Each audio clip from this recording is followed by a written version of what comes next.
Good afternoon, ladies and gentlemen. It is a great honor for me to welcome you here today. My name is Věra Kučerová. I'm the head of markets of ACCA, responsible for the Czech Republic, Slovakia, Hungary, Croatia, and Serbia. I'm also an ACCA member. For those of you who are not familiar with ACCA, we are a global professional accountancy body that is currently looking after 219,000 members and 527,000 future members in 179 countries around the world. We are the world's most forward-thinking professional accountancy body.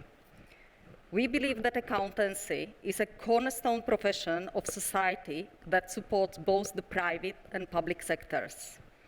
This is why we are committed to the development of a strong global accountancy profession and the many benefits this brings to the organizations, individuals, and societies. We are developing forward-thinking professionals with strong technical and business skills that are essential for creating sustainable economies and flourishing societies. Every day, ACCA professional accountants support people and organizations in making sound business decisions. We build public trust by creating inclusive profession with people from all backgrounds, bound by a global code of ethics and devoted for long life continuous development and updating of their skills. ACCA had been established in 1904, and actually ever since then, being a force for public good has been in our purpose, and is actually embedded in all the work and everything what we do, like offering everyone, everywhere in the world, possibility to start career in the accountancy profession. Creating a better world is a top priority for all of us in ACCA. We care about the future of our planet, and we are working to play our part in ensuring that humans and nature exist in harmony for many generations to come. We believe that organizations need to hold themselves accountable by committing to sustainable practices. As a leader of the profession, our organization in ACCA, we are making our own commitments, and we are also providing our members and partners with practical insights, tools, learning opportunities, and connections that will help them to actually get the ball rolling. Our today's event is a part of a series organized by my colleagues in ACCA and by ACCA members in many countries around the world. I'm sure this is actually not the last one. We are already with my colleagues preparing other events, follow-up events, because I'm sure you will all agree that there is lots to be done if we want to have a healthy planet for our children and for ourselves. By coming together, our great profession can be a force for good and make a massive contribution in saving our planet. I'm extremely pleased that I have the honor to actually open today's event, and I'm very pleased that this conference, this event actually attracted so much interest. We do have, I hope, 50 people that actually came and joined us in person here in O2 Universum. Thank you very much. I know that with the newly introduced restrictions, you had to meet many administrative requirements, so thank you very much for making the effort. I would like to also welcome and thanks to more than 500 participants that are actually joining us today online, many from the Czech Republic, many from other countries around the world.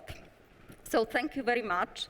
I must say, when we started to talk about organizing today's event, I wasn't sure how attractive the theme will be. So I'm so pleased that you do take the climate action and your role in making the life better for us as your own, because I believe each of us has to contribute. Yeah, we want in ACCA to mobilize finance professional in their businesses, in their organization, to initiate the climate strategy and initiate the discussions and to motivate their peers, their bosses, their subordinates to contribute as well. I'm sure that we all want to live our American dream, but to have the possibility to live our American dream, we really need to preserve the life on the planet Earth. I would like to thank and welcome our partners that have actually helped us in organizing today's event and supported us with the idea. I would like to thank the British Embassy in the Czech Republic and especially His Excellency Mr. Nick Archer, the British Ambassador to the Czech Republic, to actually come and join us here today in person in O2 Universum. I would like to thank and welcome the Ministry of Environment of the Czech Republic. Thank you very much for opening your doors to us and for listening why we, a global finance professional accountancy body, have a say and want to contribute in building sustainable future. I would also like to thank to our partners with whom we had many opportunities to collaborate in the past and that have always been very supportive. Komora auditorů České republiky, Komora certifikovaných účetních, CAFIN, CFA Society, Svaz účetních, and many others for actually promoting this event and inviting their members to join us as well. And I'm also very glad that through the theme of building a sustainable future, we managed and established new partnership with organizations that we didn't have many opportunities to collaborate in the past, like Česká bankovní asociace, Změna k lepšímu, and many others. I would also like to welcome Linda Zelina from International Sustainability Finance Center, who did kindly agree to moderate our panel discussion. And I would like to thank our ACCA members from Veolia, EP Power Europe, PwC, Kolas Polska, and HIM Public Affairs Romania for kindly agreeing to participate in our panel discussion. I'm looking forward for their, I'm sure, thought-provoking and fruitful discussion. Last but not least, I would like to thank my team and my colleagues in Romania and Poland that have actually promoted this event and invited their members and partners to participate as well. At the end, I would like to have and cite to you a quote of Mother Teresa. I'm not religious myself, but I actually thought that the quote is very relevant to the climate agenda. She once said, "I never get mixed up in what government should or should not do. Instead of spending time on those questions, I say, let me do something now." So what it is that me, you, anyone joining us today can do in building a better world. I do hope that today through our presentation and through our panel discussion, we will get many ideas and inspiration as to what the answer of our role in building a better world may be. Enjoy the afternoon. And I would now like to welcome His Excellency Mr. Nick Archer, the British Ambassador to the Czech Republic. His Excellency is known for being vocal about his support of the climate change agenda. Mr. Ambassador, welcome. The floor is yours.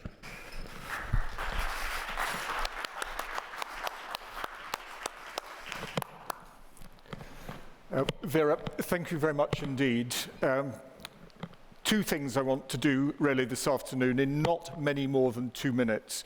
The first is I want to say something nice about the ACCA, and then to do what I've been invited to do, which is to set the scene very briefly for your discussions by talking a little bit about what COP26 in Glasgow, part of my country, achieved very recently.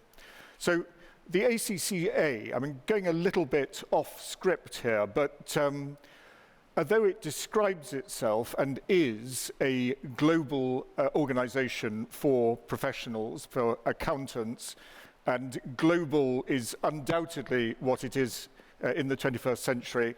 Nevertheless, I'm very proud of it as British ambassador because like so many such bodies, it originated in the United Kingdom.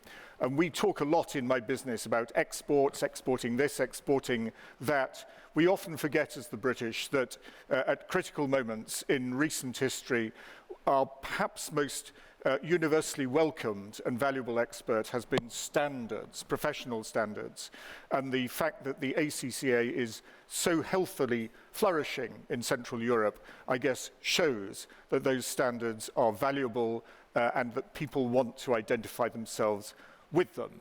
So that's the first nice thing I wanted to say about the ACCA, and the second is to thank you for convening this conference, because for reasons I'll come on to in a moment, it is an incredibly important part of the fight against global warming, that every profession, as well as every individual, recognizes that this is not somebody else's problem to fix. And if we really do have, until I drive you away, 500 plus people here today, then that is a very significant achievement. Again, testimony to the ACCA's convening ability. So, to come on to COP26, I mean, I'm on Twitter for my sins, I kind of have to be, and the morning after, hundreds, thousands of people were describing its failure, and lots of people were describing its success. And that depends entirely, I think, on what your expectations were when we started. We could have gone hugely further, no doubt. We could hugely have accelerated man's fight against man-made global warming. But people forget that COP26, COPs are not legislatures. Neither are they means in which a group of countries can enforce their will on other countries. They are places where people come together and principally because of a sense of enlightened self-interest and peer pressure, they agree collectively perhaps to go a little bit further than they might have agreed to do sitting on their own at home. But the COP outcomes were good. Clearly they were good. We got great agreements on methane, on phasing out coal, on the protection of forests, and of course the NDCs, the nationally determined commitments, which, if fully and quickly implemented, could limit global warming to that magic figure of 1.5 degrees centigrade. But to make the link to today's discussion, quick and full implementation, as Vera said, is not just for governments, it's for everybody. One of the reasons that my country has been a relatively successful decarbonizer of its essentially industrial economy is because we've managed over a period of 20 or so years to create a national consensus in favor of that. We're not virtuous remotely. Indeed, part of the consensus, and again, this speaks to this event this afternoon, is that anybody's medium to long-term sense of their own economic benefit would drive them towards being at the cutting edge of the low-carbon revolution.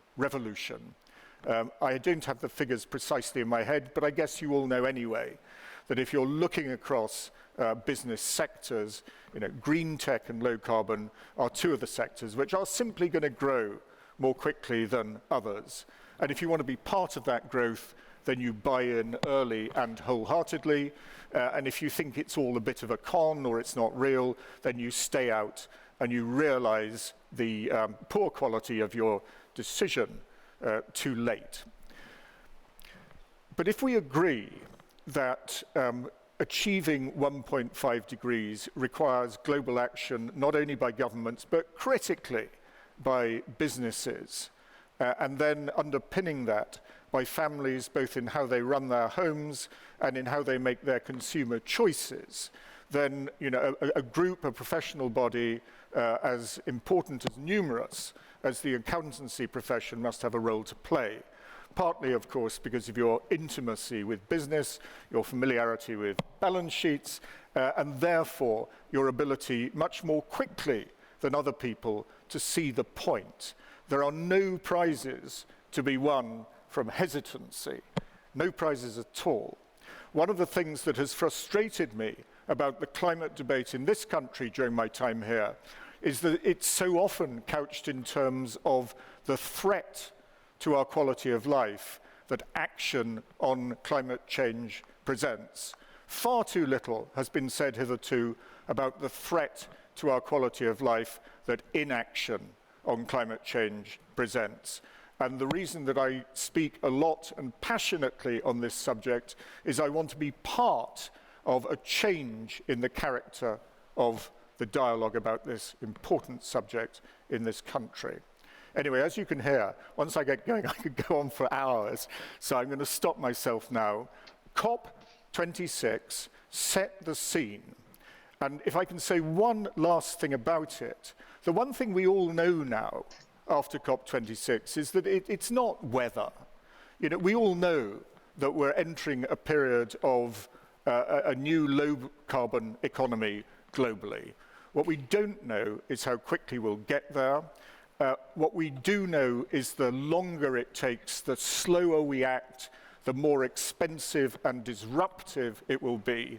So for God's sake, let's get on with it, keep the costs low, exploit the opportunities, and all of us play our parts. And I genuinely believe, it's not just for you, this audience, I genuinely believe that there are few groups of professionals who can play a more important part now than accountants. Thank you for listening.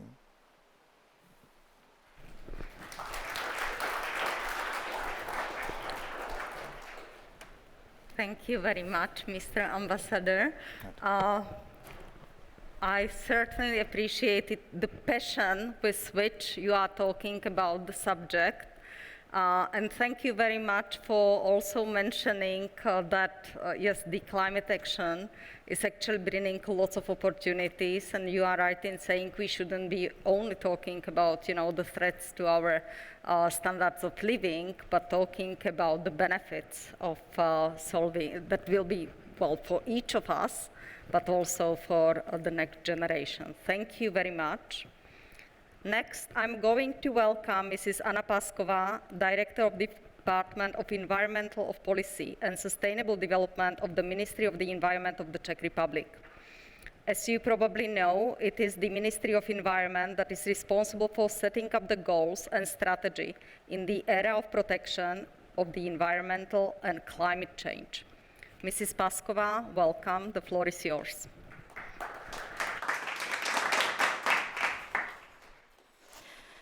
Thank you very much, ladies and gentlemen. It's a great pleasure to be here today, and I would like to thank for starting and beginning the cooperation with ACCA, because I think it's very important to cooperate, especially with our Ministry of the Environment, and indeed we do set the environmental and climate policy with the government. But since 2020, we have the decade of action towards global sustainable development goals, and since 2019, EU has made some landmark steps towards sustainability. Currently, we have already passed green ideals to real and Green Deal, hopefully. Today's conference topic is of crucial importance, and the accountancy profession can make a difference and contribute to sustainable future, which is important both for public and private entities and for the whole society. The Czech Republic adopted SDGs. We do have our strategic framework for sustainable development, the Czech Republic 2030, which helps in implementation of SDGs at national level and also with its localization. We are responsible for coordination, and we ensure stakeholders' consultation with the Government Council for Sustainable Development. We also do the reporting. Currently, we have over 400 indicators in 3 sustainability indicator sets, which enables us measuring business environment, urban policy, state of environment, well-being, and our metrics. Last year, we have published 3 comprehensive sustainability reports, and since year 2020, we have also direct SDG focus in our annual national reform program for European Commission. Recently, we have also conducted ad hoc assessment of SDG alignment of our national budget, and results were slightly optimistic. Around 3/4 of our budget expenditures are spent in areas relevant for SDGs, mainly thanks to pensions and its impact on SDG 1, no poverty. Nevertheless, no direct SDG orientation yet exists in our budgeting processes, and currently we are not able to assess impact or efficiency of expenditure on reaching SDG goals. However, it is work in progress, and we will strive to extend our assessment further and adjust the processes. Now, if we look at businesses, based on 2019 study from PricewaterhouseCoopers, globally only around 4% of businesses has some sort of SDG targets orientation in the sample, and even in subsequent national report, no Czech company had clear ambition on SDG targets in its public reporting. That means there is a great room and need for improvement. Why? Well, because the regulation is already approaching. The European budget has some important requirements and safeguards which enable clear reporting and management of public finance. We need to achieve at least 30%, and in some cases even 37% of climate-related expenditure in public programs. For this case, common climate tracking methodology is applied across the EU and will be further developed for harmonization with the EU taxonomy. And similar case is in biodiversity tracking, where mandatory share will be applied since 2024. No investment can do significant harm towards the environment, so-called green oath. And this principle is based on Article 17 of taxonomy regulation, and it's quite important as a new rule to disqualify environmental harmful subsidies and investments. And all EU finance need to assure that horizontal principle of sustainable development is compliant. So SDG tracking for all programs and calls will be needed. Those principles and commitments are legal requirements for all programs, thus we need robust control mechanisms and audit to ensure our compliance. I have to say that the whole sustainability matrix is currently already complex and in some way is applicable for each sector and each large company or government. We have already regulatory files, like I said, taxonomy reporting, corporate sustainability reporting, which change rules for non-financial reporting, or sustainable finance disclosure for financial sector. Well, the corporate governance and due diligence rule will come next year, and ambitions are high. In the end, we stay true to SDG's motto that no one is left behind from this perspective. In general, you are obliged to comply by mandatory disclosure and reporting. And your reporting data will be further used by financial undertakings to provide transparency for investors and on the market.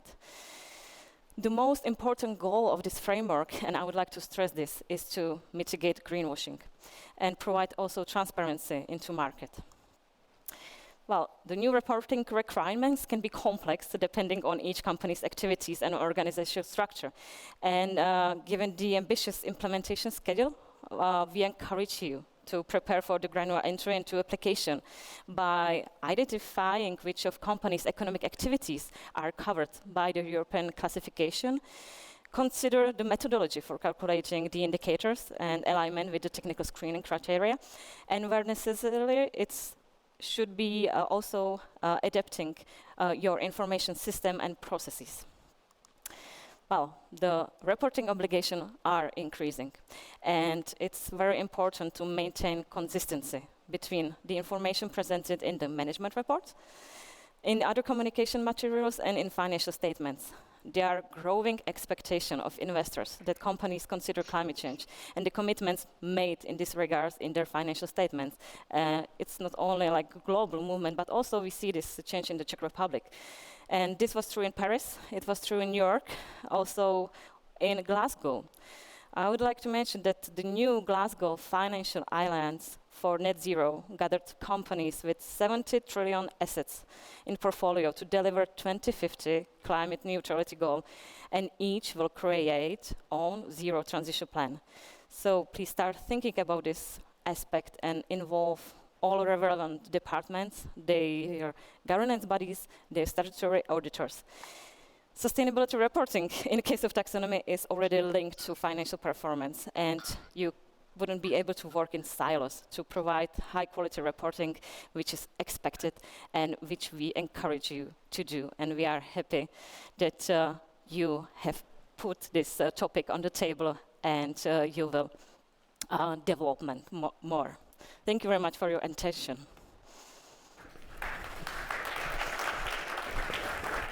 Thank you very much, Mrs. Paskova. Thank you a lot for summarizing the ambitions, challenges, and actually the complexities that actually lie in front of each of us, and for all the organizations that operate on the Czech market and globally. I would now like to introduce the greeting from our Chief Executive Officer, Helen Brandt. Helen obviously could not join us. She is based in London, but she sent greetings to all of you today. Helen is also a founding member of the International Integrated Reporting Council, and she is a co-vice chair of the Value Reporting Foundations. Mrs. Paskova mentioned the COP26 meeting that actually, during which IFRS introduced the creation of International Sustainability Standards Board that will actually absorb the Value Reporting Foundation. And the aim of the International Sustainability Standards Board will be to develop a comprehensive and unified global sustainability disclosure standards that will actually meet all the investors' needs. Hello to all of you, and it's a pleasure and a privilege to join you for this really important event. I believe that this gathering is taking place at a critical time as the world increasingly wakes up to the fact that climate change is the biggest issue facing all of us. The events of COP26 summit in Glasgow this month brought it home to everyone just how much still needs to be done to secure the future of our wonderful planet. It also raised questions in everybody's minds about what more we can do as individuals and our businesses and organisations to protect that future. For all professional accountants, and especially for ACCA members, I believe that the way forward is all about challenging the nature of how we do business. It's about the ethical outlook we bring to our work. It's about serving as passionate advocates for new approaches based not just on profit, but on purpose too. It's about finding new ways of measuring value in business and moving forward on a fresh philosophy of corporate reporting that goes beyond profit and loss and brings in much wider measures with the public good at their heart, shaped by deep respect for the importance of environmental and social concerns. I believe that we're pushing at an open door on this issue. People everywhere are increasingly careful about the companies they're prepared to support, to buy from, to trade with, and to work for. Investors are increasingly ready to consider the impact businesses make on their world, positive and negative, when they allocate capital. I believe that these trends reflect a growing hunger in the world for real change, and professional accountants can serve as champions of that change. Sometimes when we watch our televisions and see the latest news bulletins, extreme weather events all around the world, wildfires, floods, drought, hurricanes, all the results of rising temperatures and a climate out of control, it's easy to lose heart. It's easy to believe that our efforts and best intentions are too late. But I believe that the tide is turning on the issue and the world can come together for the good of all. It's true that no one can do everything, but everyone can do something in tackling the greatest challenge in our world. I'm confident that ACCA is playing its part. We're doing this in lots of ways, especially in building strong commitments to the United Nations Sustainable Development Goals into our strategy. We've chosen 9 of the goals most relevant to our work on which to base those commitments, which will make a real positive impact. They include extending access to high-quality finance and accountancy education free from artificial barriers as widely as possible across the world, net zero carbon emissions, and building an inclusive global profession that supports ethical, sustainable, and successful businesses and economies. I'm proud that ACCA leads our profession in promoting the sustainable business agenda, notably through our professional insights reports. Our global research and practical recommendations exert real influence, and they're heard in corridors of power and corporate boardrooms all over the world, in all of the 178 countries where ACCA is a force. Last month, we published the latest in a series of powerful ACCA studies, Climate Action and the Accountancy Profession, Building a Sustainable Future, which has made an enormous impact globally and has shaped the agenda for this brilliant event. I know that Vikas will say much more about this in a moment. Finally, let me end with this message. This conference is really important because it gathers in a spirit of togetherness and with a real sense of purpose so many people who have such a big role to play in building a better way of doing business. I believe that professional accountants, all of you here today, are in a better place than most people to make the world safer and more sustainable for all. We have the opportunity and the responsibility as ethical professionals to seize every chance to support a new way of doing business that places the long-term survival and prosperity of all people at the top of our priorities. Many thanks to you all, and have a great day.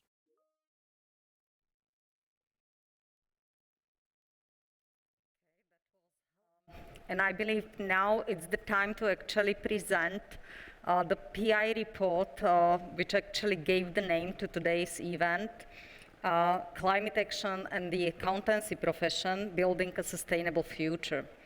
For those of you who are not familiar with our Professional Insights arm, the ACCA Professional Insights team uses our global network and our global connections to seek answer to the big questions around being an accountant. We then share our findings through reports, events, presentations, and videos. Ladies and gentlemen, I would next like to welcome my colleague, Mr. Vikas Agarwal, the Regional Head of Policy for our Eurasia market at ACCA Global. Vikas, do we have you? Hello, welcome. Greetings from Prague. Hi, good afternoon, ladies and gentlemen. Okay, the floor is yours. Thank you very much, Viera. Well, yes, look, thank you very much for coming today. My name's Vikas Agarwal, as you've heard, and I work with our Professional Insights team, as Viera mentioned, to bring their research program into markets. And this is really to support finance and accountancy professionals and policymakers. It's a real pleasure to be joining you today at this conference, though my only regret is I'm not there in person. Before I begin, I'd very much like to thank my old colleague, His Excellency Nick Archer, who I used to work with. I'd like to give great thanks to Ms. Paskova from the Ministry of Environment and to ACCA's Chief Executive Helen Brandt. The remarks that they all made collectively just go to show, one, how important this agenda item is, and two, that actually we are really on the same page. I hope my presentation today we'll touch upon those areas and really just bring it to home to how important this actually is. Before I quickly start, I'd like to thank our panelists for taking part later on. But actually, I'd like to give most thanks to those in the audience for joining. By being here today, you're demonstrating that you care about climate action, you want to learn more, and that really is the sort of biggest step that you can take. As has been discussed, in celebration of COP26, ACCA launched our latest report, it's Climate Action in the Profession. And this is really to highlight the action that finance and accountancy professionals can take to contribute to this globally important agenda. And so today I'm going to take you through a few highlights from the report, including some of the regional findings from our research.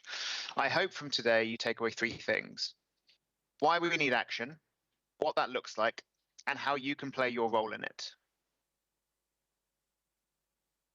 To support our work and all of our other pieces, we undertook a global piece of research, drawing in almost 4,000 responses from around the world. The respondents come from a range of industries, sectors, size of companies. And in terms of the local data across the Central and Eastern European region, we gathered 480 responses, so over 10% of our global total. Again, the respondents represent different age groups, They work for a good mix of corporate, public practice, government, and core financial services. And so really, this work is quite representative of the full ecosystem. So why are we talking about this? Well, as everybody has already said, it's well documented that climate change is happening and that we need to do more globally to combat it. Now, while the promise of £130 trillion of private capital to help the world's economies move towards net zero emissions was widely welcomed at COP26, there are concerns that the target of nations reaching net zero by 2050 set out in the Paris Agreement will not actually be achieved.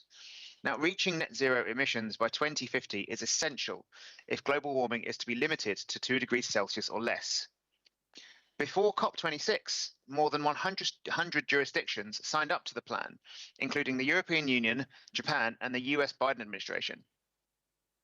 But when we think about climate change, it can often feel like it's something for global companies or reserved for sustainability teams in the basement. Now, absolutely not. For everyone, every organization of all sizes and sectors, they need to act now. Climate action needs to be integrated into decision-making sooner rather than later. Very few organizations are progressing at the pace and scale needed to counter the devastating and world-altering threats that climate change is bringing. To meet this challenge, organizations need to put accountancy and finance professionals at the heart of climate action strategy and implementation. Now, just looking as a local observation, you can see here that the Central and Eastern European region takes a much more positive approach to climate action than its neighbouring Western Europe, and much, much more against the global average. So the first step that all organisations need to take on the path to net zero is to understand the number of emissions they must assume responsibility for, and then look at how to reduce them. But no one is asking a company to reach net zero overnight.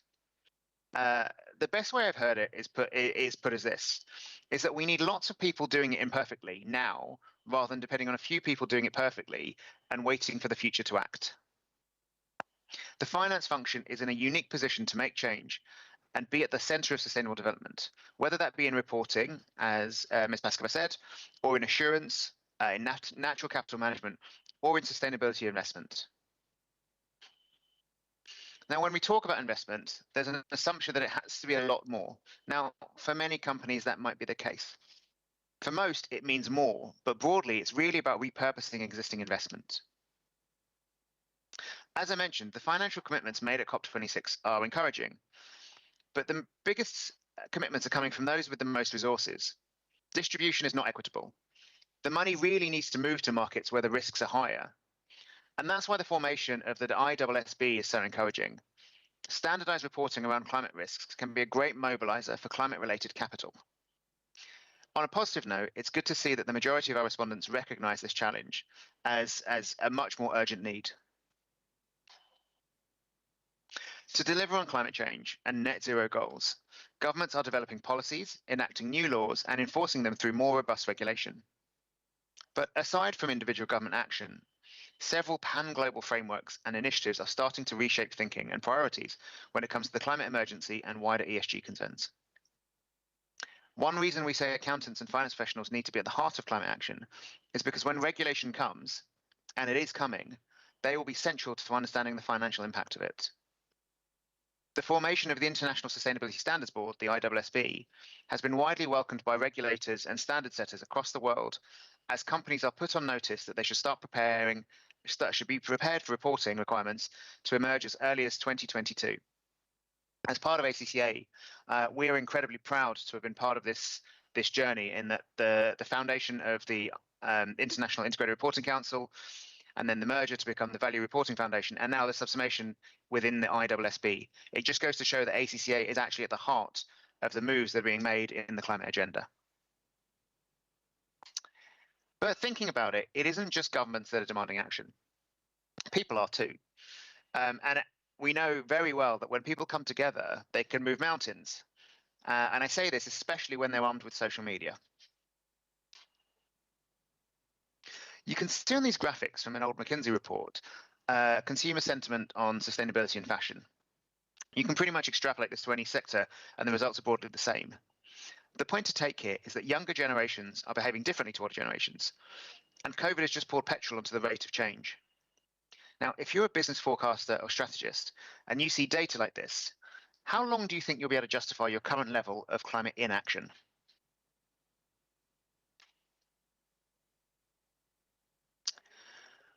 Although we're here to discuss the Czech Republic, it is worth remembering that this is not only a domestic issue. And more importantly, if your leadership isn't worried about society or government, then it's perhaps worth reminding them of what their investors care about, and increasingly who their investors are. The investment industry is increasingly focused on the role and importance of ESG factors in corporate value creation and risk mitigation. You'll hear the word risk quite a lot tonight. These considerations are being incorporated into investment processes, including asset valuation, asset allocation, and risk management. Corporate disclosures and wider ESG data serve as the bedrock for these investment processes. The increased focus on ESG factors come in response to demand from asset owners, such as pension funds, insurance companies, and sovereign wealth funds. The demand for relevant, reliable, consistent, and comparable information has never been higher. Investor preferences for ESG considerations vary across generations and different geographic and societal segments.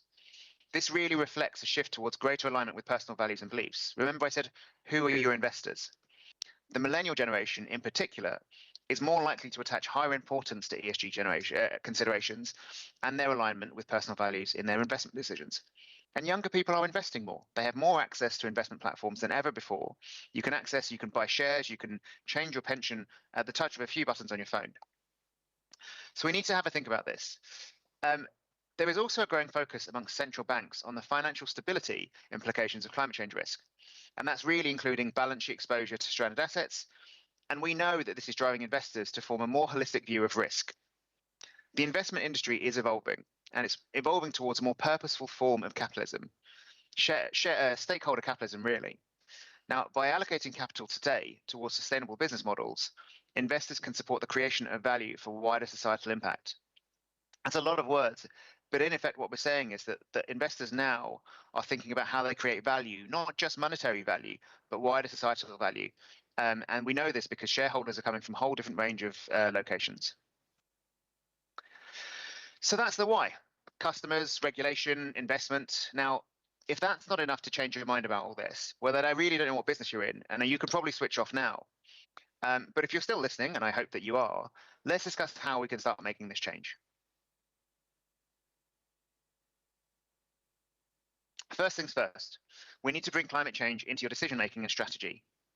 Now, many of our respondents were optimistic for the future, but it's not enough. There's a lot more to do right now.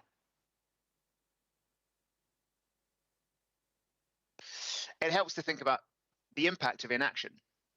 From our survey, from the results, you can see that 75% of the impact suggested will come from 4 sources. Regulation, I've discussed. Physical climate impact. Now, this is an important one. We actually see that supply chains are going to be negatively affected by climate action. Access to finance, I'll come back to that one. And customer preference. As I said, millennials, Gen Z, their preferences are changing. They're changing who they shop with, who they buy with, who they respect. Access to finance, as I mentioned, is an interesting one. I've talked a lot about investors, but what happens when, and not if, but when, commercial lending becomes tied to climate action? What are organizations going to do then? Where are they going to get their money from? They're either going to get their money from higher risk investors or lenders, which is going to come with a great cost, or they're going to fall away. Now, it's not just enough to think about one's own organization, because a lot of goods and services, your goods and services, are dependent on others. So you need to start thinking about your supply chain, your partners, and your clients. How will you consider your third-party risks? How will you encourage your stakeholders to change?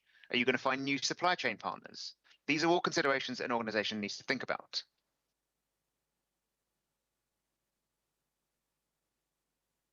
The next step is to bring science-based targets and climate KPIs into your business strategy, into your risk management frameworks, and to your reporting frameworks. Slightly worryingly, only 27% of respondents say they are integrating climate KPIs into their business strategy and or their risk frameworks. Now, this needs to increase quite quickly and by a lot. So there we are, organizations putting accountancy and finance at the heart of climate action. Now, gone is the belief that environmental impacts should be considered separately to business performance. That's over. The future success for all organizations will be shaped by how they adapt their business to meet the challenge of climate change. This means climate and nature-related considerations must be central to organizations' overall business strategy. Governance for climate action strategy to be effective, governance, in terms of governance, for climate strategy to be effective, it needs to be embraced at executive board level before being embedded throughout the organization. We need science-based targets to guide decision-making and risk management. Now, accountancy professionals within organizations will play a central role in identifying and providing analysis on the interdependencies of these risks and, of course, the costs of them. Evaluating the financial value of decarbonisation will play a critical role in your overall business strategy in the years to come. And of course, given the growing influence that climate-related risks are having on business performance, prospects and viability, it is crucial that organizations manage and report on the value that they create, preserve and erode. 3 really important words. This now needs to be seen through a different lens, one that reflects and integrates both financial and non-financial considerations. And we need to start now, and that's to make a plan to decarbonise. As I said, all of this has to be championed at the top. Executive buy-in sets the tone for other parts of the organisation to drive climate action. And without that, you're destined to fail. But regardless of seniority, anyone and everyone can and should get involved. Accountancy and finance professionals at all levels within an organisation will play a central role in helping to integrate climate action. In fact, we know that those involved now will be better placed for their future career. We see that in our work. We see that there's a huge growth in sustainability type roles. Many of the large accounting firms have announced tens, if not hundreds of new sustainability roles. If you're already placed in that, if you're already aware of the concepts, the standards, the frameworks, if you're trained in that, if you're thinking in that way, you're in a very good position for your future career. Looking back to the survey, of the people that we did survey, these were the areas that they thought they would be involved in the next 5 years. You can see that climate risk management comes out strong in the region, followed by climate adaptation. And again, I cannot emphasize risk enough. This isn't just about the risk to the ecology. This is about financial risk, business stability risk, and so we really need to consider it. Apologies. As far as preference goes, again, amongst our survey respondents, we see that climate innovation and risk management comes out strong. Now, climate innovation is an incredibly interesting area. People are actively saying they want to find new methods, new technologies, new ways of tackling climate change. We see amongst our members in particular that entrepreneurship is incredibly high. Innovation is really high. And a lot of our other work suggests that if you want to grow a business from scratch, you need really good business advice, and that often comes through accountants. So let's have a think. What is actually holding finance teams and individuals back? Now, this is largely unsurprising in terms of our findings. They don't feel responsible. People don't feel responsible. They see a lack of leadership, as we've discussed. Now, lack of professional skills. This is a really, really important area. Right? We can't expect you to do something if you don't know how to do it. And that's where ACCA comes in. The role of ACCA really is to help finance and accounting teams navigate the evolving landscape and provide them with the skills, insights, knowledge and connections to lead. Sustainability is fully integrated into the qualification already. And we as an organisation have come a long way in our own sustainability journey by making a strong commitment to the UN SDG goals and our own reporting. And so that's why we've launched our ACCA certificate in sustainability for finance. This is really to help teams and individuals understand and plan for a sustainable future. Now, this isn't limited to our members, to our students. This is for anyone and everyone that works in the finance space that might be thinking, how do I get to grips with sustainability? What does it all mean? What is it all about? We know that there's a bit of an alphabet soup out there of bodies and frameworks. We know that people struggle to differentiate between their green bonds and their green assets, their green investments. This is what the qualification is for, this is what the certificate's for, and this is how we can help. And this is really about planning for a sustainable future, getting into that plan to decarbonise. And so very, very quickly to conclude. There are a few points I want you to take away. You don't have to read this slide, but here it is. It's the first step is to get involved. The second step is to learn. The third step is to understand. understand the challenges. The fourth step is to start making a plan. Fifth is to seek opportunity. The sixth is to build resilience. And the seventh is to create and preserve value, value being the optimum word. And as I said, that is why you are there. It is about creating, protecting, and communicating value, right? It's not just about the reporting. It's not just about the finances that you run every day. You are there to create value and to protect it. And the best thing you can do, and this is why we are part of the ISSB, is to help communicate it. And so I will draw to a close there and say thank you very much for listening. All of our work is available online on our ACCA Global website. All of our research is kept on there. If you'd like, we'll certainly show us a copy of the slides and the data at the end of the conference. I hope you enjoy the rest of the day. And again, thank you very much for listening. Thank you very much, Vikas. Thanks a lot for summarizing the findings from the PI report on climate action. I'm very glad to actually see that in Central Europe, many finance teams are actually, if I understood well your slides, the finance team nowadays, despite like still long way to go, the finance teams are already integrated in the climate action strategies. And I'm very glad that many finance professionals actually are taking part in driving those changes and strategies within their organizations.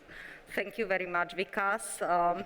Thanks for sharing the slides with us. I would now like to introduce our next, well, not speaker, I would like to introduce Linda Zelina from International Sustainability Finance Center. Welcome, Linda. Thank you. Linda is going to lead the panel discussion. Thank you, Linda, a lot for joining us and for taking this burden of us. I'm really glad to have you here.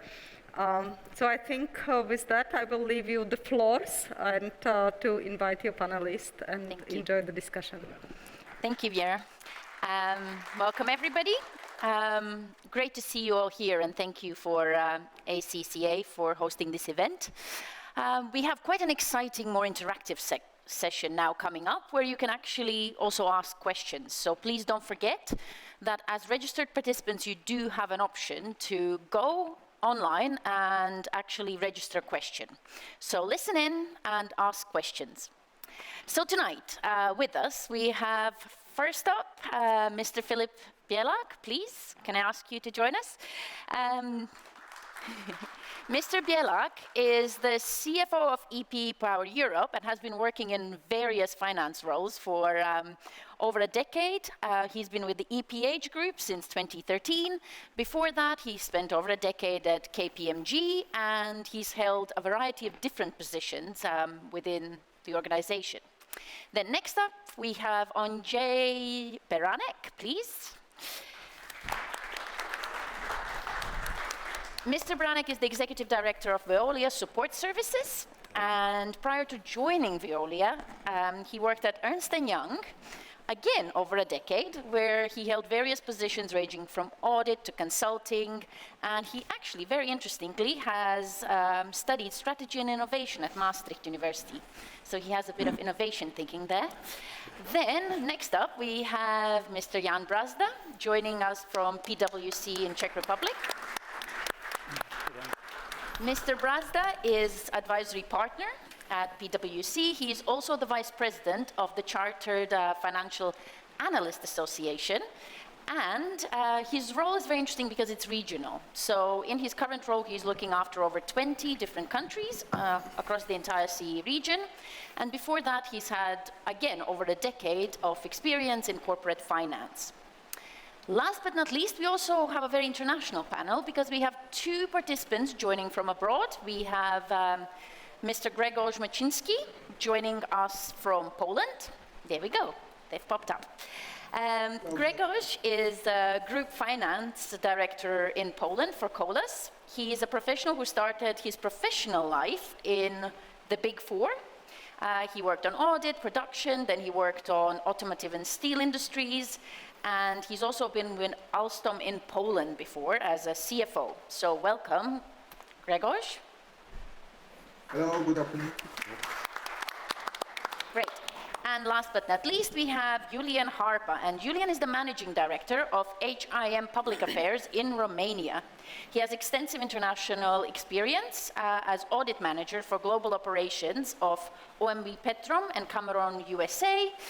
Before that, he's also worked on financial and operational engagements on all continents with a focus on energy sector. So welcome, Julian.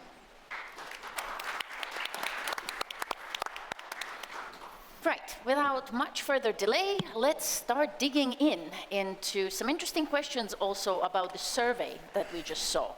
So we thought it would be very interesting for us to try and unpick some of the issues and some of the results that we saw. Why is this happening? Why do we not see more active engagement and work amongst the finance professionals and financial industry when it comes to sustainability? So, as we've all seen in the recent years, ESG investing and sustainability has been seen as a very useful tool for PR, for marketing, for improving corporate reputations.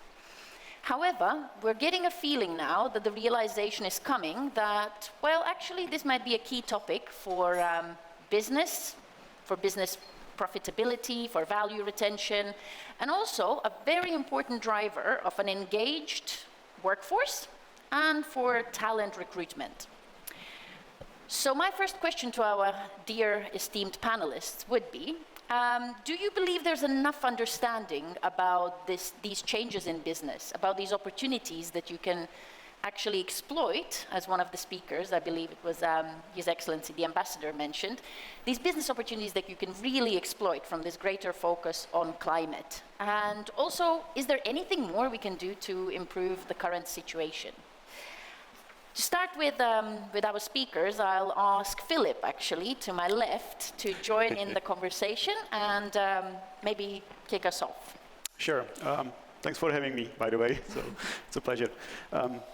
Basically, I do believe that it all depends on the sectors. I am, as Linda was saying, employed within EP Power Europe, which is a leading energy utility firm in Europe.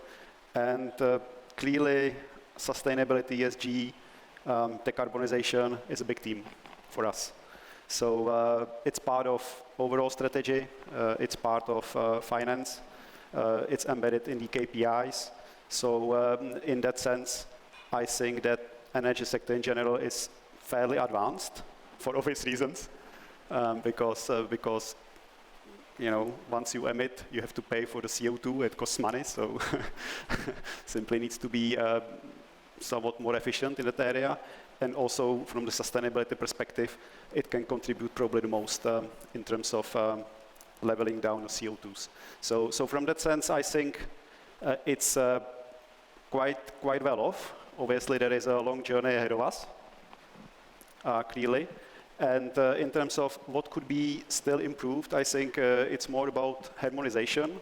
I think EU is having a great step ahead by the Green Deal, which will apparently bring a lot of pressure on all of us, not only energy companies, but on households, food processing companies, automotive, whoever you might think of.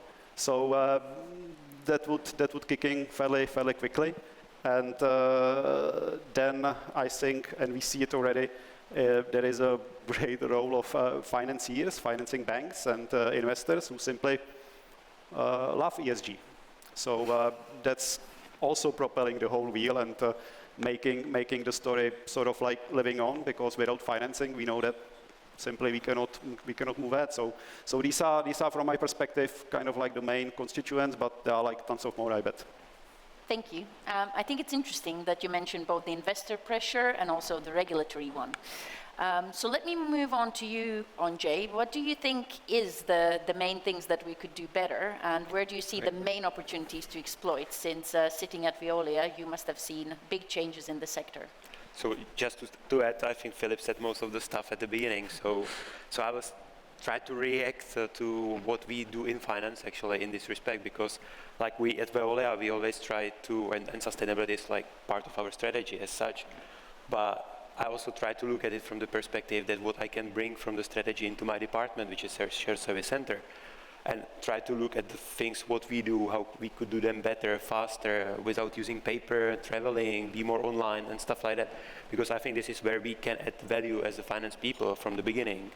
Because I'm like not part of the top management looking at what the investors want, but I think if I'm doing these things the right way, I'm just adding the investors' value and the value to the shareholders. So what Philip says, I completely agree, and I would add these things to the like to make it more difficult for maybe for Jan to answer from the perspective as a consultant, because it might be very difficult now. But I think this is the way we should do it, and we should perceive it, or how we do it at Veolia, for example.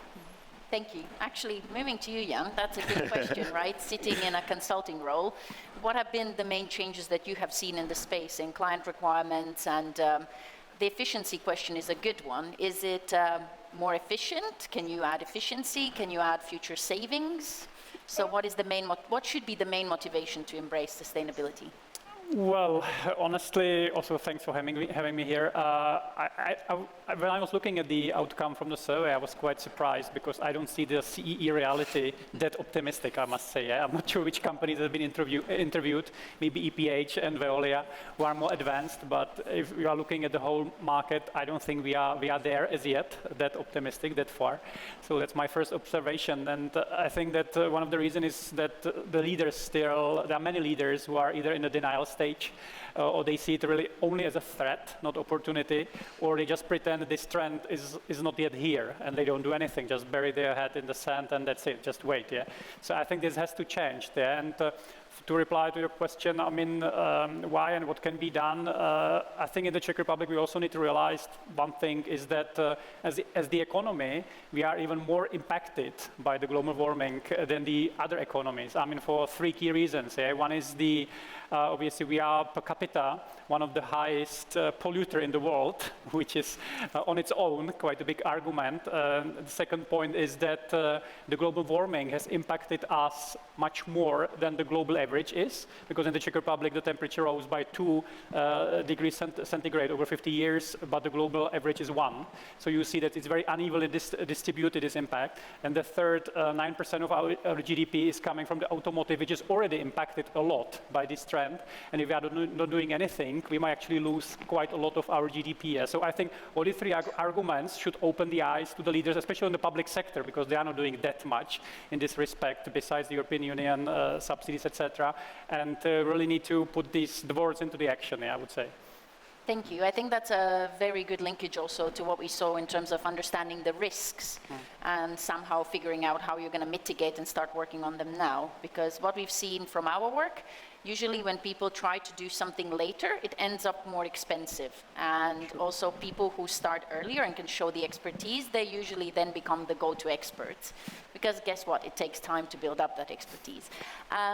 Let us now actually try and loop in Julian. So sitting in Romania, which, by the way, has a very interesting landscape in terms of sustainability, there's a lot happening. So we would love to hear how you're seeing that from the Romanian perspective. What do you think is changing, and what are the opportunities that you have seen, maybe businesses exploiting from your side? So first, thank you for the invitation. It's a great honor to join to such cool, important conference. So congrats for the team and for timing. As we all know, sustainability reports enables companies to report their environmental and social performance. The challenge is how to improve these company commitments based on the facts, measurable facts, I mean. So from my perspective, we are now at the status, at least here in Romania, related to the sustainability reports, like good to have. So good to have this kind such non-financial reports, and they may be used especially for image purpose. So what we can do from my side, we should do more than CSR projects. We should embrace this commitment into the organizational culture to every single employee, and to understand and apply a sustainability behavior. And in that light, financial functions have a key role in proposing and allocate funds for a real need, for green projects, resilience initiatives, and what it's overall speaking friendly with the environmental aspects. Thank you, Julian. It's a good point about the CSR. I think We're also seeing CSR changing and how people are, what they're looking for underneath that particular term. Now let's have a think also about the other things that this survey showed. I think it's a very worrying fact that we saw only 38% of the respondents feel that their organizations will be willing to commit more money to climate-related efforts. This, if you start calculating the numbers, shows that that is definitely not aligned with what we need to do if we want to achieve the Paris Agreement or EU carbon neutrality or whatever you want to mention. And since we're sitting here after COP26 and we've seen all this big buzz around more money committed, it's actually very worrying that businesses on the ground don't want to do that. So the question then is, to our distinguished guests, how can we convince organizations and leadership, because leadership is absolutely key, if you don't have the management buy-in, nothing happens, how can we convince them to actually act and commit more funding? Because it is a long-term investment, it's upfront, can be a little bit expensive, but you know, we're talking that we can make savings in the long run. So what can we do? Do we need better research? Do we need better data? What do you think, what is it? And let's start again with Philip, and then we're going to move on to Jan. All right. It's a tough question, clearly. We only do tough questions. That's right, that's right. What I do believe that, again, I would just relate to our sector.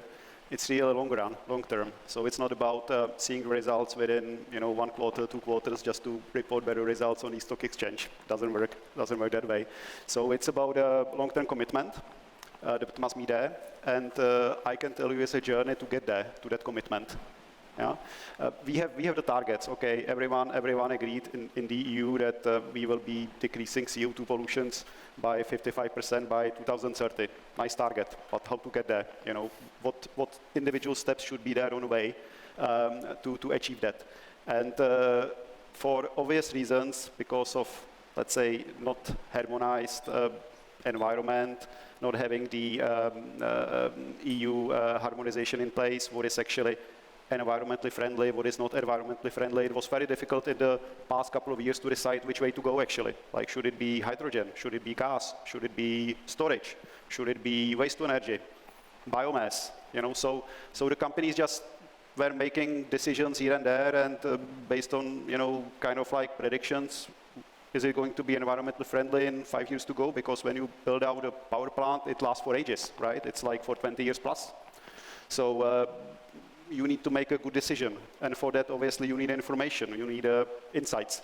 So that was kind of difficult. Right now, the situation is kind of improving with the EU harmonization rules in place. But still, I think it's kind of unclear how to structure it, which way to go, how to finance it, because as we were saying, public financing, private financing is one thing, but then subsidizing for some occasions, target subsidies must be always an option. For example, for hydrogen, without that, it simply doesn't work. In the long run, I do believe it will, but for now, it's a loss-making project. So we simply need incentivizing, the companies for doing that. So and then you also see within the companies themselves the governance as it is changing, how the shareholders are sort of like changing their behavior, and again in the energy sector, it's all driven by cost at the end of the day. Because a couple of years ago when I started with EPH, the emission allowance was worth something like €3.5 per ton. Now it's 70, 70. Within like less than 10 years, so crazy, completely crazy. If I should be relating again back to my company on EUAs, the costs per annum are something like €330 million. So enormous figure. So then you start to decide, okay, so shall we do something? Like, shall we improve on efficiency? Shall we be decommissioning the old units, which we do? So the economics and the sustainability kind of then goes hand in hand. So that helps the finance and also the prospects of the company. I think that's very interesting that you brought in carbon pricing, because I guess that is one big risk factor, especially in the region, which is heavily reliant on industry. Exactly. So Jan, from where you sit, have you seen better understanding of what non-financial risks are and how they translate into essentially financial risks? And what have you been using to convince leadership to take action? Well, actually, Philip said it quite nicely for his industry. But I mean, as a broad, I would see it always the carrot and a stick strategy works. Yeah. So by stick, I think in this, I would probably make a parallel to like digitalization. Yeah? It was also a new thing for the companies. Some companies try to disregard it. They are no longer here, or they are not really competitive. But some companies really embrace it as a seed, as an opportunity, invest in it, and now they are basically the top leaders. Yeah. So I would say the ESG is the same. It will follow the same trend, and whoever sees it the first will reap the benefit at the end.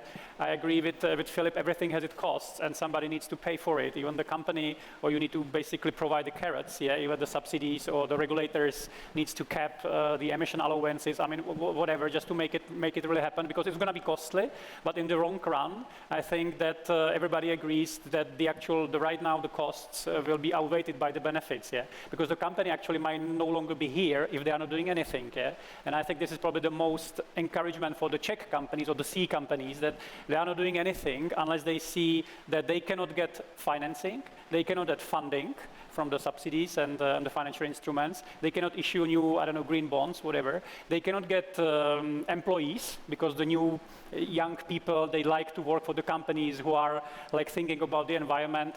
And last but not least, they are losing customers, because they used to be a part of like international value chain, which is basically being now ESG from the top, and actually they are either in or they're out. Yeah. So I think this is the biggest incentive. It's quite a perverse incentive, because these companies are not doing anything unless they are basically facing one of these issues, and then they basically realize, oh, okay, now it's too late, but at least I need to do something to survive. Yeah.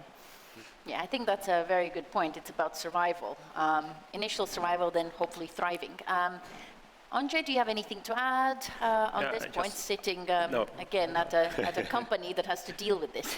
No, actually, I was quite thinking what Philip and Jan said, because I also see that you have to persuade, like us as a financial professionals, we shall be able to persuade the leadership that this is something that you have to do in a way to stay in the business, first of all, and to find the opportunity in it for future customers. Because if you turn green, then like from our side, our employees, they have to trust what we do, because they are also our customers. And if I take it from global perspective, it's almost 200,000 people that are employed at Veolia.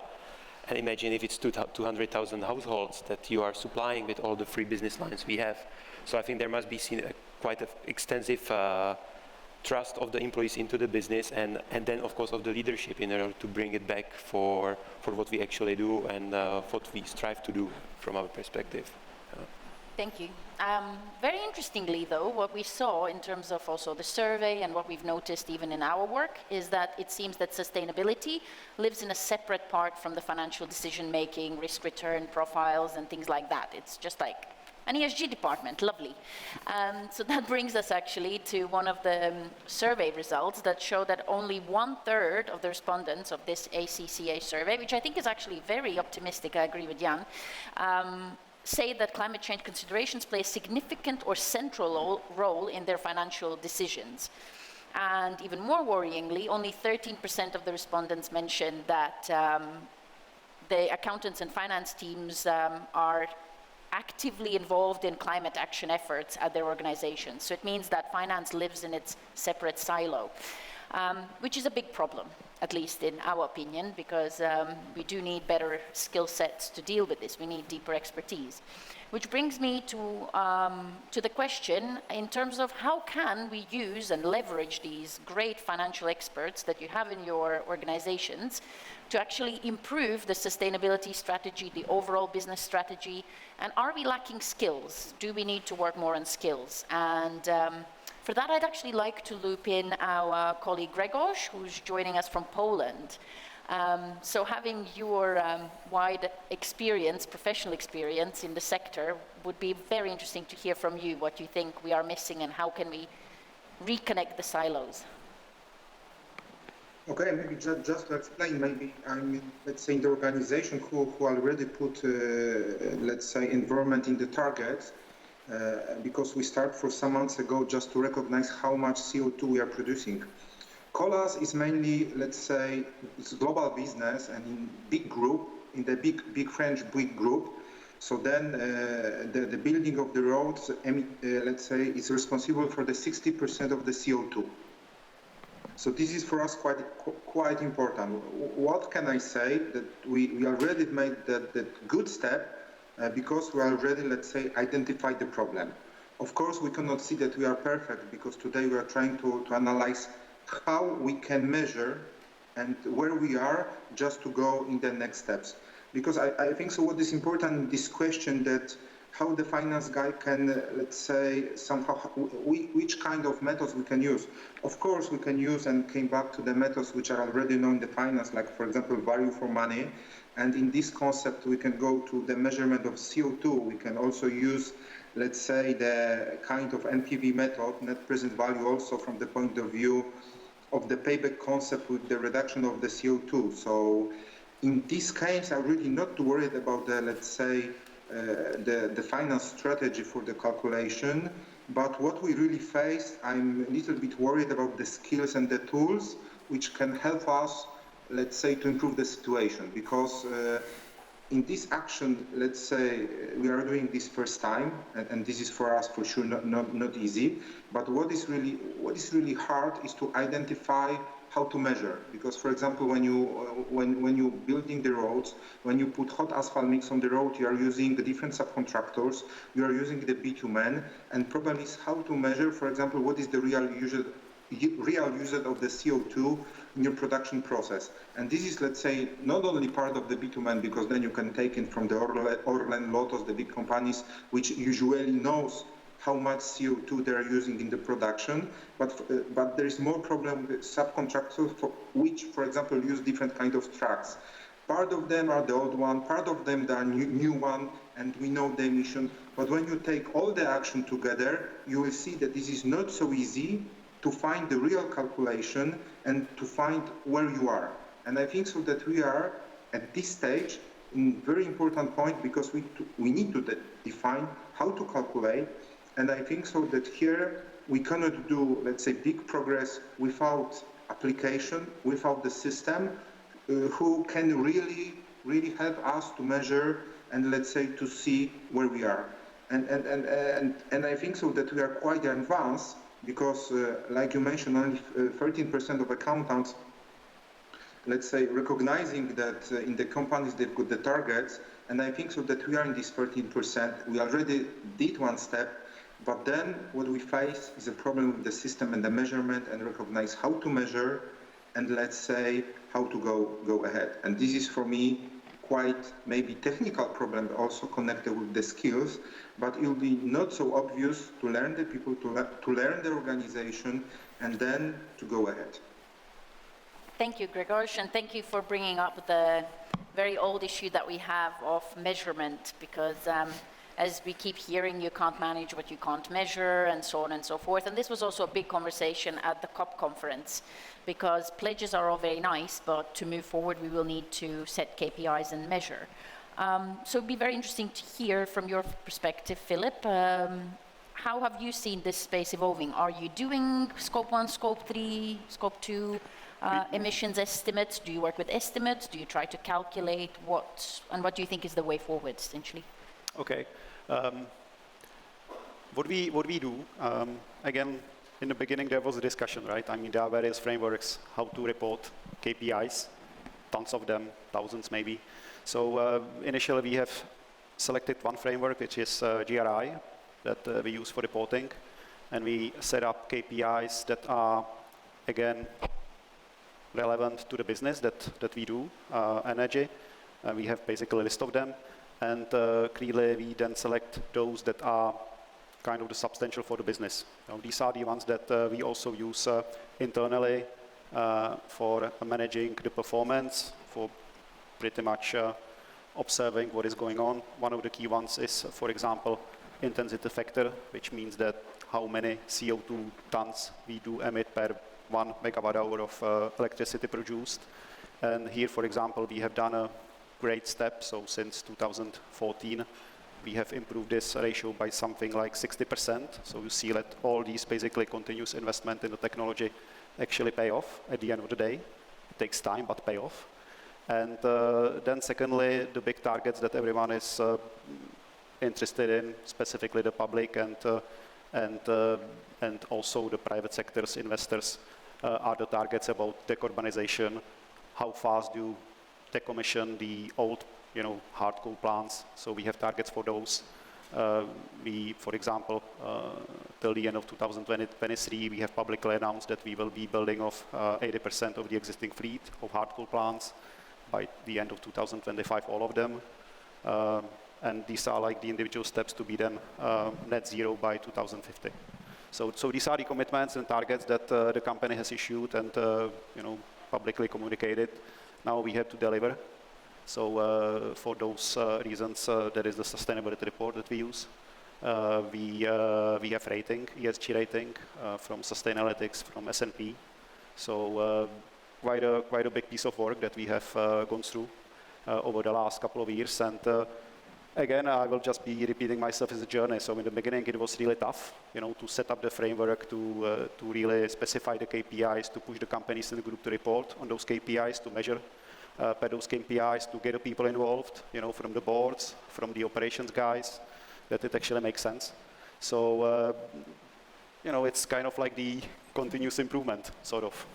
Okay, very interesting. We're going to now loop in Julian, because I think it's very interesting talking about how you set the strategy, these pledges, KPIs, and then you work backwards in terms of information and so on and so forth, and reporting, because to get the Sustainalytics ratings, you still need to report, Sure. which actually a lot of companies fail to do, which is a big shame. Because also if they don't report enough, then their scoring might be lower. So actually not understanding fully the ESG rating system can often be an issue as well. So Julian, from your experience from working all across the world on these issues, especially in the energy sector, what improvements have you seen? What is the biggest focus? What are people trying to start with in terms of these measurements and non-financial reporting? Is it still carbon, or are we seeing expansion of these non-financial indicators that people are reporting on? Well, from the very beginning, I would say that the finance team has a great privilege to have the big picture always related to the company activities. So my colleagues, and I congratulate you in the brackets for the interactivity of the discussion, and I hope we can do it from abroad. Mentioned the GRI reports, how to calculate the indicators, KPIs. So all in all, we have the knife and we have the bread. So in that light, I think it's good to step up and to have a more involved role in the company and to be part of the strategy and to reach out the goal of the company. Yes, overall speaking, the people are quite interested about the emission of the carbons. We all discussed lately a lot about the Green Deal policy. We discussed lately, even in the COP26, the package Fit for 55. So we know all the rules, we know what the targets. From my view, I've been to all continents. It's not a big deal, but the approach is quite similar like in Southeast of Europe. So a lot of speaking, everybody knows the rules.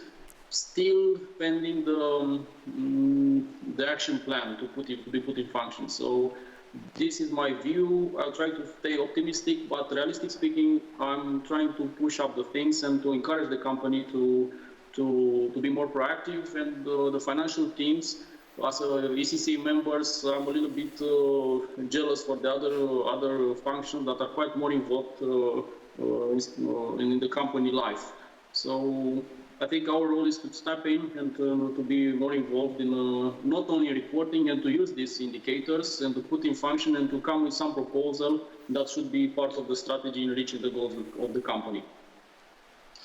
Thank you, Julian. To continue actually the conversation around the KPIs, which is very tangible next steps, I think it's actually interesting that in the ACCA survey, only 23% of the respondents mentioned that they integrate climate change KPIs into the business strategy. So that is 1/5. It's not particularly great, but measurement is absolutely key to monitor progress and to report on it, which we think going forward for this region transition and transition-linked financial instruments will be very important. But in terms of actually how to practically do it, I believe Andrzej and I were having a conversation earlier in the so-called not-so-green room about exciting news about how Veolia has been doing it. So can you tell us about what your organization, how you approach it? Yeah, we'll be very happy. Actually, I always remember my first ACCA course, which is I think F1 or F2. They always taught me there, what you cannot measure, you cannot control.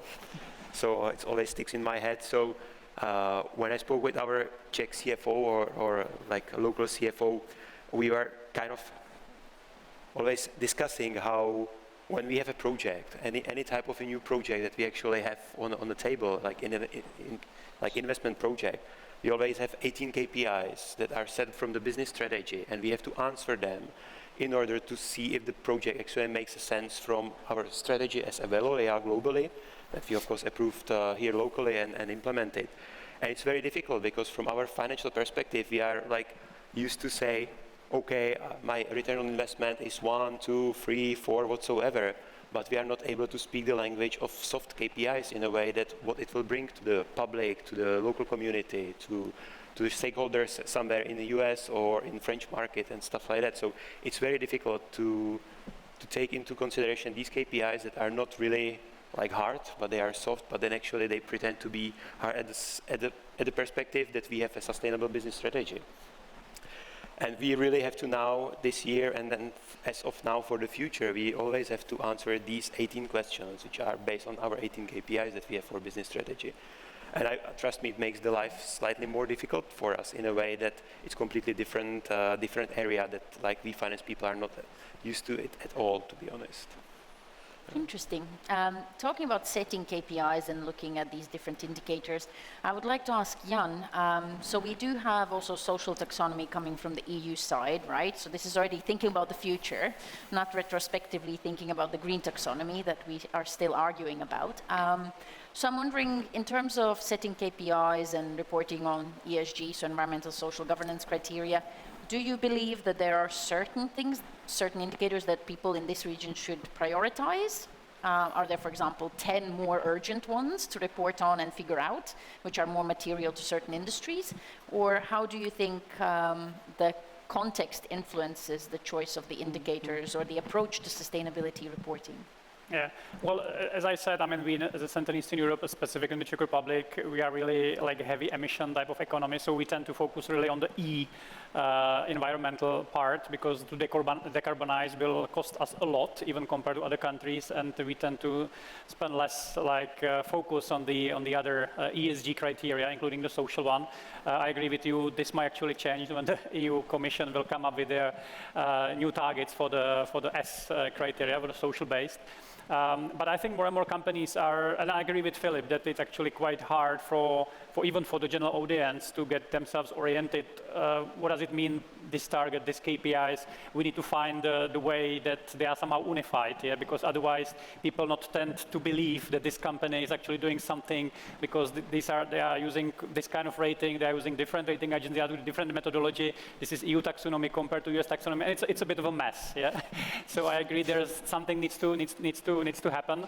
But maybe for what actually was quite important, what is important, was not important that much like in terms of EPH and Veolia. What is interesting for the companies like us, with professional services, we also have our own like net zero commitments, usually sign-based, independently verified, and we're actually striving to actually get to these targets as well, because it's not easy for us. Okay, we do not produce anything, we are not like heavy emission industry, we already consume like pure green energy, but in terms of the scope 3 emission, for example, how we get to EPH, if we advise them, we need to measure our emissions, because our clients, if they got their own commitments, our own commitments will count towards their goals, yeah? Which is quite interesting, and not many companies know about that. So we also need to transfer ourselves and transpose. And for example, us personally, we are really struggling with like emissions coming from the air travel, yeah. And within actually, because we committed to be net zero by 2030, so basically within the next 9 years, we need to cut our air emission by 55%, which is a lot pre-COVID time, yeah. So we need to completely basically restructure the way how do we do business on the regional basis, which is quite interesting as well, even though it's not the heavy polluter or the heaviest polluter in the Czech Republic. It's quite interesting how different companies are dealing with that, yeah, to fulfill their targets. I guess that's also very interesting, the flight, cutting the flights. Post-COVID, wonderful, right? It's an easy win for a lot of companies, cut the business travel. I guess that very naturally brings us to the next question, that we were thinking about the problem of this aggregate confusion, right? We have so many different sustainability reporting frameworks. You have GRI, Global Reporting Initiative, you have SASB, you have EU taxonomy, then you have now other taxonomies, and as you mentioned, for company that operates globally, that has loads of supply chains, this is actually a real jungle to navigate. So that brings us to the question, in terms of how do you actually navigate this space? How do you prioritize? How do you decide under which framework you want to report and why?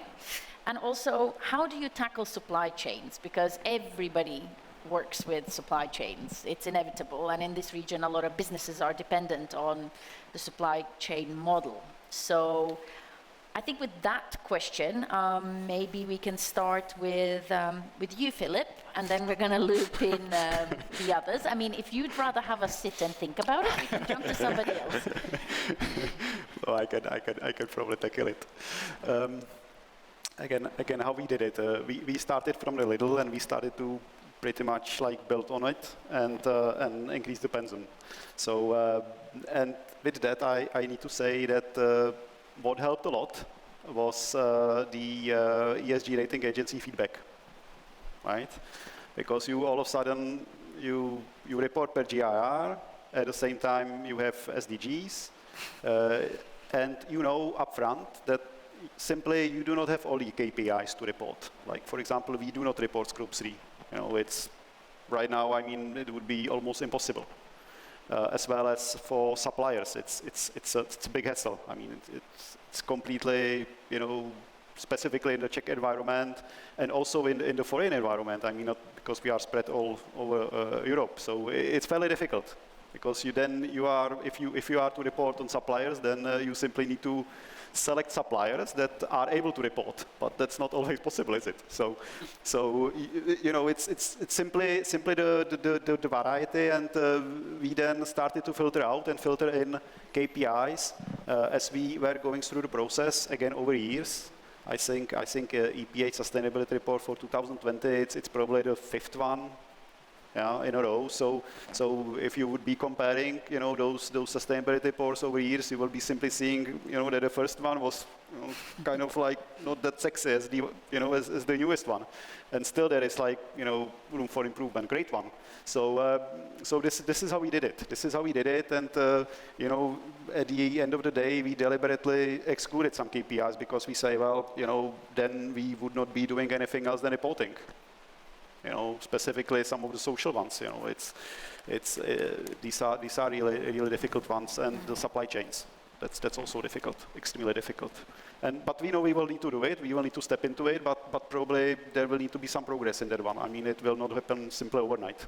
And also something that you cannot that much influence, to be honest. Unless, actually, speaking of influence, in terms of your suppliers, do you try to engage with them and ask for this information? Yes, we do. What we have, for example, in the ESG policies, we have basically clause relating to suppliers. It's not about urging them to do it. It's really working with them, educating them, recommending them that we have ESG policies in place, and by doing with us the business, they would be, you know, having look at those policies relevant to them, of course, and trying to comply, right? I mean, we cannot force them unless we really are in a nice position that there are like 100 other suppliers that can simply do the job. But definitely this is the area that we work on. Very interesting. It's an interesting problem to have in a sense. It is. When you actually have limitations in terms of the suppliers. So actually, let me just bring in Grzegorz now, talking about suppliers and supply chains and reporting. What has been your experience? I was quite actually positively surprised that you were saying that it's nice to see these sustainability reports improving over years. So have you seen the same trend in terms of improved granularity or improved depth in your understanding of the non-financial risks and reporting? Or what do you think is happening in this space? let's say in our business, when you've got a hot asphalt mix plant, you've got some constraint, which is that you cannot deliver to the customer farther than 100 kilometers. So then, in fact, it puts you, let's say, due to the pure economy, also from the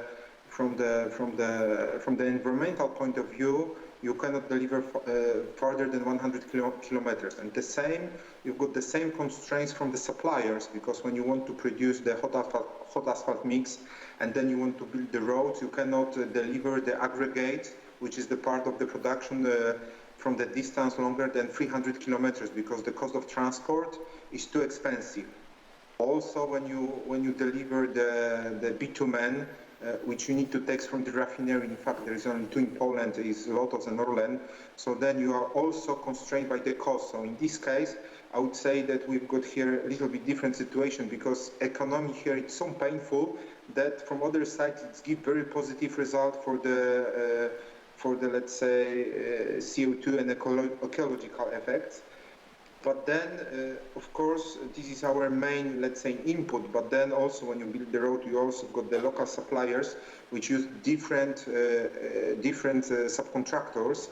And in this market, we found that we cannot expect from for example, for the company who've got, I don't know, 2 or 3 trucks, and they are preparing and they are doing the service for us, that they've got the full, let's say, reports according sustainability. So this is, of course, for us the problem. But then what we found, that we need to find a way how to learn our suppliers to calculate this, or how to put them the right question and they can answer, that then we can calculate what is the impact for our business. So this is the model that rather we should go, because it will be not possible with the small subcontractors to be ready in this scope, and this is for us obvious. Thank you, Grzegorz. A very interesting practical perspective there, with a good example. Let me turn to you, Jan, now. So we're talking about all these standards and reporting. What we saw, because we work a lot on impact and impact measurement and trying to figure out how can actually you report on impact performance rather than just efforts and policies and all the other things. So I'm wondering, what developments have you seen recently around the EU taxonomy? Is there more willingness? Is there actually now client demand? Is there some sort of pent-up need in the market for improved understanding of these different regulations coming in from the EU? And from your work, are you seeing people doing the bare minimum? Because at least what we've seen in a lot of cases, it's let me do just the bare mandatory minimum. I'm not interested in hearing more. Is that also a similar experience that you're having, or are people actually willing to at least have a sneak peek in terms of what else they could be doing? Okay, I'm actually seeing even worse situation. I have quite a funny war story. Now, I think it's coming back to the like non-uniformity, non-conformity of all these like taxonomies and indicators. I'm quite happy that the COP actually what they agreed was quite good and positive, that under the IFRS rules there's going to be like international sustainability standard boards. So like unified set of sustainability standards for reporting, which will solve many of these problems or issues when adopted. So that's very positive. But on the taxonomy, I think it's quite funny thing what we had a couple of months ago when we were serving a Korean client, and they were basically they were about to set up a new like quite complex gas waste to energy power plant in the European Union. And it's on the verge, or actually it's slightly beyond what is sustainable under EU taxonomy. And the client said, oh, okay, never mind, we will do it under Korean taxonomy because it's green. I said, okay, that's very innovative, yeah? But you can see the problem with all these taxonomies, yeah? Unless they are like harmonized, then people try to find a way how to get, but actually it's impacting many things, because if it's green under the Korean one, they can get the EU financing. If it's not green under the EU one, they cannot get, so it's lots of sort of impacts, yeah? But I think that the clients are really interested what especially EU is coming with, and the new set of like indicators, when they are like more precise, I think it sparks obviously more and more interest from the companies like EPH, etc. And there's also a lot of lobbying, yeah, because the Euro Commission usually starts with let's test it, yeah, with the wider markets, and over the next, I don't know, 12 to 24 months, there's a lot of like lobbying group trying to agree on the mutual positions, yeah, because obviously not everything can be like happening very quickly because it's costly. Yeah. It's an interesting point about the explosion of taxonomies. It's also very interesting to see the big pressure that different economies are under to try and actually create some sort of global alignment. So we're not actually very hopeful at our center that there's going to be all this harmonization and life is going to be simple and easy.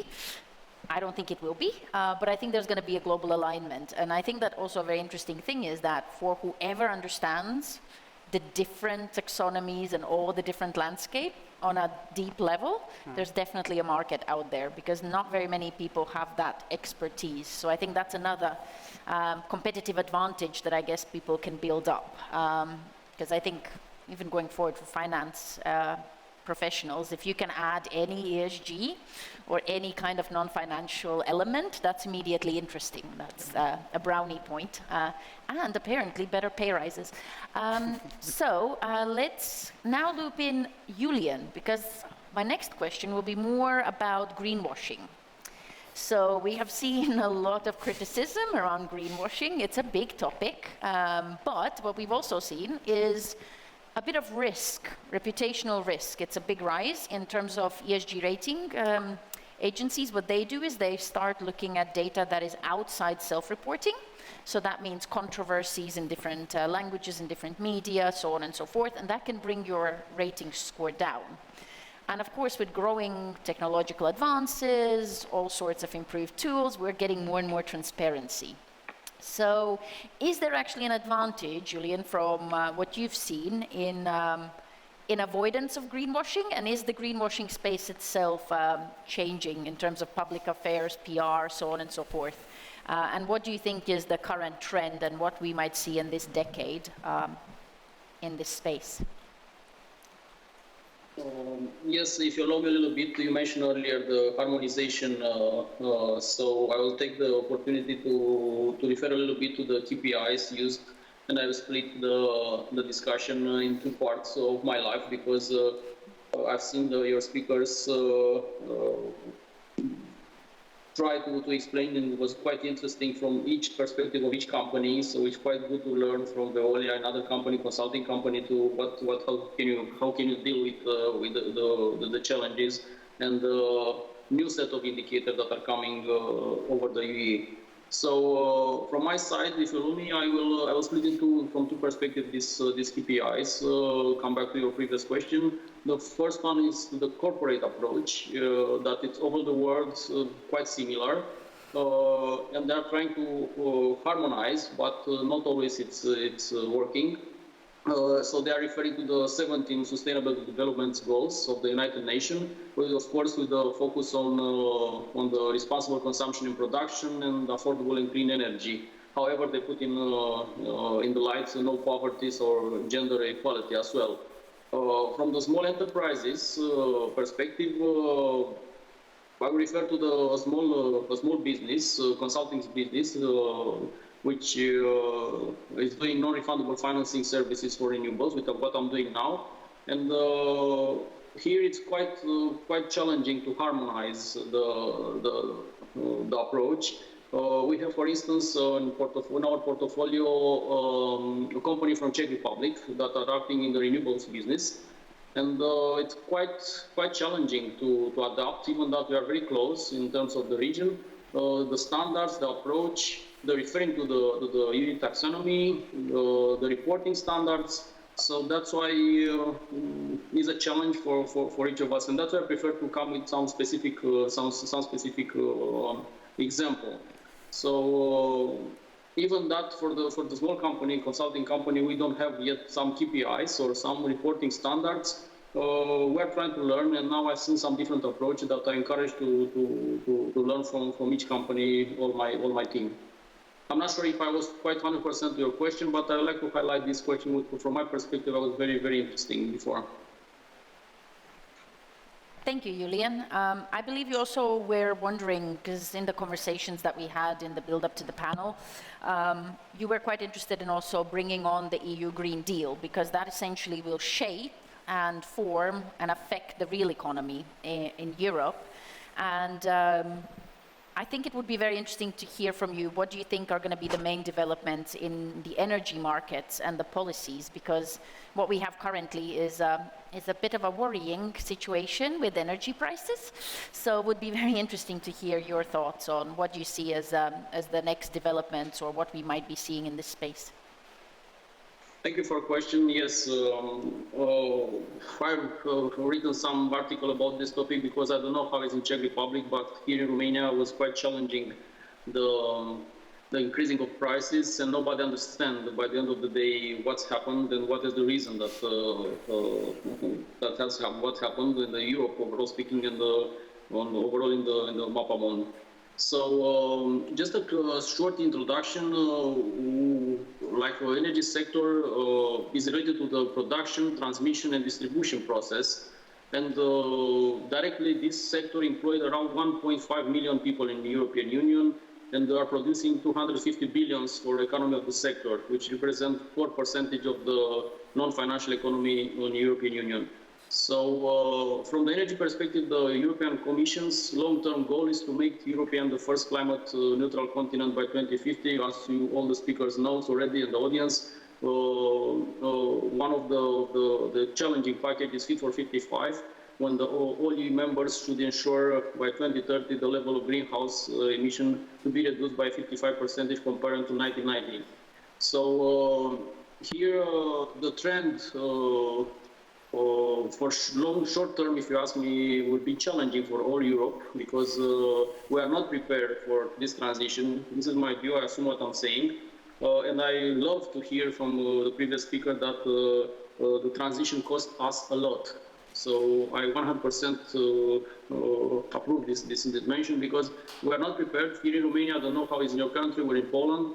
We have coals, we have gas, we have oil. We are blessed to have all this mixed, but now we have to change the coal and the crude oil, and we don't have capability to replace as soon as possible with the renewables business. And it's more expensive. We are trying to develop hydrogen, we are trying to develop capture of the dioxide of carbon, but we don't have infrastructure, and the most important, I don't know how it's in that area, but in my country, we are not prepared from the not only from infrastructure, but also from preparing the know-how and people to be educated and professionally to be able to develop hubs in hydrogen and this kind of new technology that is still very, very expensive. Thank you, Julian.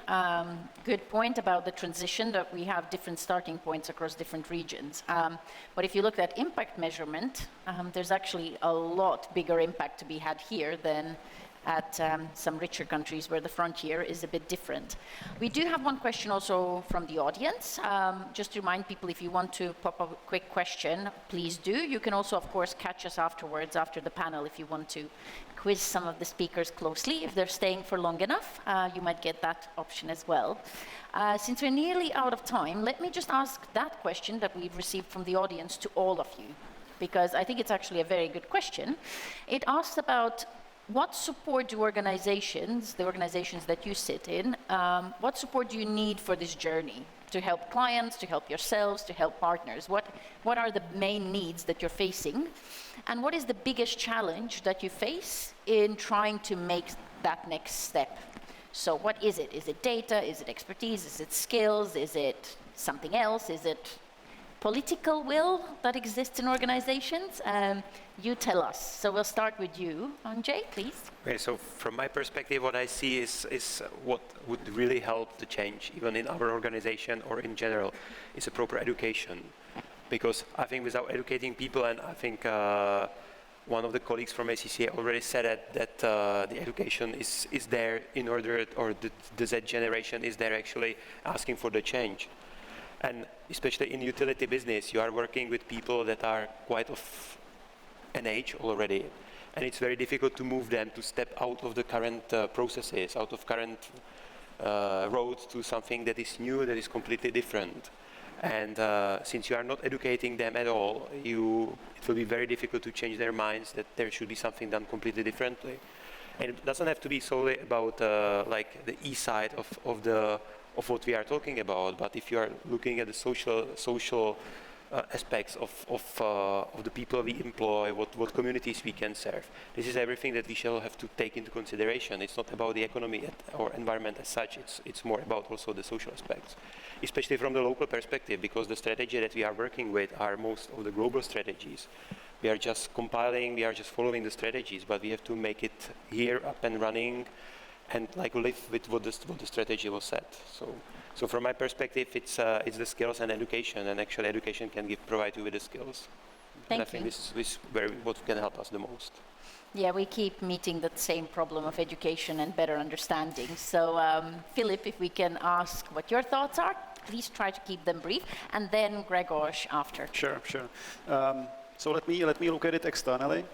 I think within the EU, what would certainly help would be a harmonized approach towards transition paths for energy, because we have been seeing various approaches in Germany, Czech Republic. I mean, we are now on the brink of start of decarbonization, specifically the heating plants. We know quite well.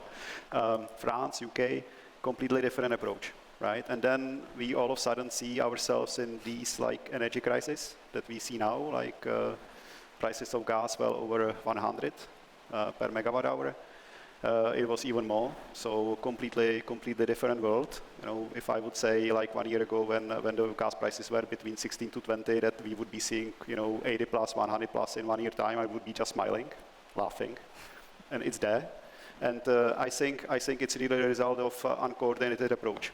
So coordination, harmonization, really setting up the rules properly for every market player, to be transparent, to know exactly where we want to get and how we want to get there, what is going to be supported energy source and what not. I mean, that would certainly help. Thank you. Hopefully with the Green Deal and the EU taxonomy, we will get there, but I think it's still early days. It's still challenging, yes. Yes, well, at least we got started. Right. Grzegorz? Okay, still I will be a little bit more practical from the real life. In our market, what is important and what we need support from the government, because we are acting on the, let's say, public market, public tender. And I give you a very good example that, for example, we can produce our product today. What is expected on the market and the main customer, Generalna Dyrekcja, who is the final end customer, required that the hot asphalt will be, let's say, preparing the temperature 180 degrees. Then we've got the technology with foam from the water that we can produce with 140 degrees. So then we can significantly reduce the usage of the energy for the production. But in fact, we cannot do it because the public customer, according to the law and the requirements, cannot accept such innovative products which are meet the same quality, but we cannot sell it due to the fact that regulation in Poland at the country level are not in this shape. So in our case, what is important that it will be changed from the government and from the country level. And I think so that we can observe this in different markets, different products. Just we need the new regulation which push us for the new solution. Thank you, Grzegorz. That's a very good point about better regulation and better policy and incentive alignment, because governments do need to send the right signals to the market. Jan, if we can hear a quick wrap-up from you before we close this part. Well, okay, very quick, because everything has been said, but I think what I would need the most is the really strong and bold political will, which I'm still missing. I was very pleasantly surprised by a lady from the Ministry of Environment that she's already cognizant about these problems, but this is not the case with all the CE leaders. Yeah? And I know that it's beyond the political cycle, because they will not see the impacts of the global warming, and they think that it's unpopular, so they are not saying it loudly. But I think you cannot take the money from the European Union and at the same time say the Green Deal is rubbish. Yeah? I think you really need to decide, be bold, and also to set up the right way for the companies, because if they are making their decision, as Philip said, it's very hard to actually decide, okay, should I invest in the gas? No, in 5 years it's not going to be green anymore. It's very difficult. Yeah? So we need to show them the way. It's nuclear, is it going to be green or not? Yeah, because otherwise you are like, it's a moving target, and it's very difficult to make any projections and KPIs. So really strong political will and boldness. Yeah, that's what we need. I couldn't agree more. I think it's a bit schizophrenic if you're trying to sit on multiple chairs and try and navigate it all at the same time. So definitely once you know where you're going, it's a bit easier to plan and invest and figure out where the competitive advantages are. So couldn't agree more. Well, that brings us to the close of this part. I think what we've explored is that there's definitely a change happening. There's going to be a change in requirements, reporting, regulation. So different pressures and megatrends are finally coming together. I know that people have been hearing this, at least in richer countries, for the last 10 years, but finally it is happening. 10 years ago, when we talked about climate stress tests with central banks, they just rolled their eyes. Now they're actually doing it. So we're at the start of some sort of a change. And it's also very important to re-emphasize that education is key. And that's why it's great that we're sitting at an ACCA conference, which actually talks and educates people. We have people from CFA, so these are important tools and opportunities to improve the understanding. We do need a more holistic approach to this, and we definitely need a bit more alignment and harmonization. But with that, I'll bring this to a close, and I'll invite Vera to do a bit of a closing for this part of the evening. Thank you very much.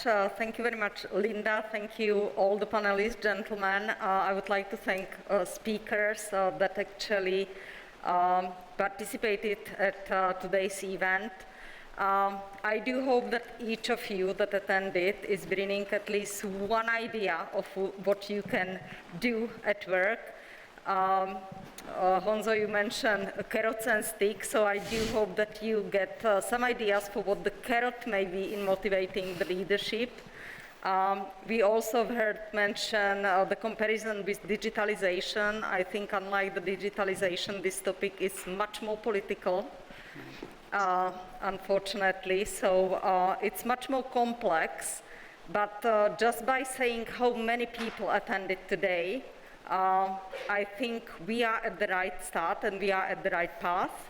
I'm certainly taking back the challenge for us in ACCA. We have heard that education and the skills is the missing element in many organizations.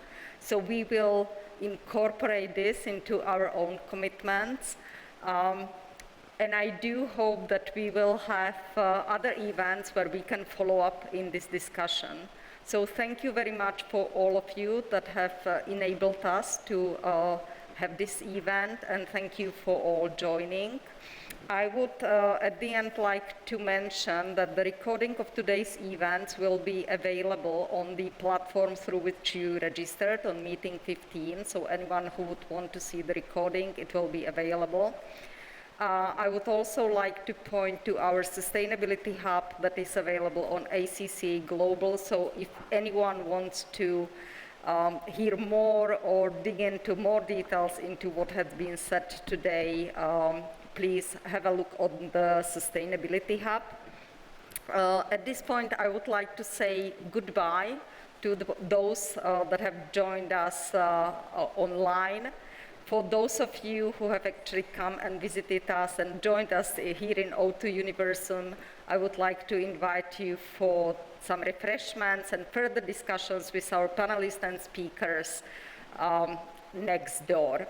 So thank you very much, and I'm looking forward for our next discussions and next joint events.